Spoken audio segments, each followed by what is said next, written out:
देश भर में गणेश चतुर्थी को लेकर खासा उत्साह देखने को मिल रहा है। खासकर आर्थिक राजधानी मुंबई और महाराष्ट्र में गणेश चतुर्थी को लेकर श्रद्धालुओं में उमंग दौड़ रही है।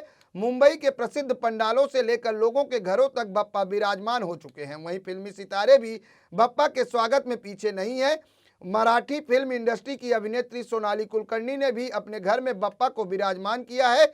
उनकी तरफ से कई खास इंतजाम किए गए हैं। अभिनेत्री ने बप्पा की पूजा अर्चना कर प्राण प्रतिष्ठा की। सोनाली ने कई सालों ने पुरानी परंपरा भी बरकरार रखी है। दरअसल आपको बता दें कि अभिनेत्री सोनाली कुलकर्णी अपने हाथों से बनी मूर्ति को विराजित करती हैं। पिछले 3 सालों से वह अपने हाथों से बने इको फ्रेंडली गणपति की स्थापना अपने घर में कर रही हैं, जिसमें उनके भाई उनकी मदद करते हैं।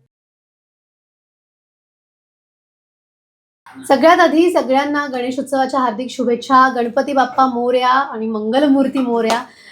सगळ्यांच्या आयुष्यात गणेशोत्सवामुळे एक वेगळंच चैतन्य, वेगळंच आनंद निर्माण होतो, मंगलमय वातावरण निर्माण होतो आणि हा क्षण आपल्या सगळ्यांचा, हा सण आपल्या सगळ्यांचा अत्यंत लाडका आहे आणि गणपती बाप्पा आपल्या सगळ्यांचा अतिशय लाडका असा बाप्पा आहे। तर त्या बाप्पाचं आता आगमन झालेलं आहे, प्राणप्रतिष्ठापना आणि पूजा झालेली आहे, आरती झालेली आहे।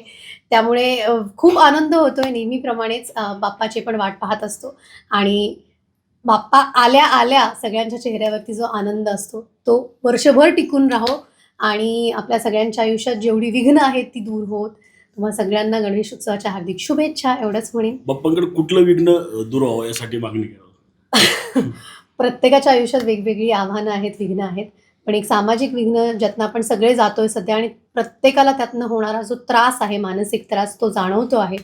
त्याच्यावरती भरपूर चर्चा होते, भरपूर आपण बोलतो, पण त्यातनं काही निघत नाही।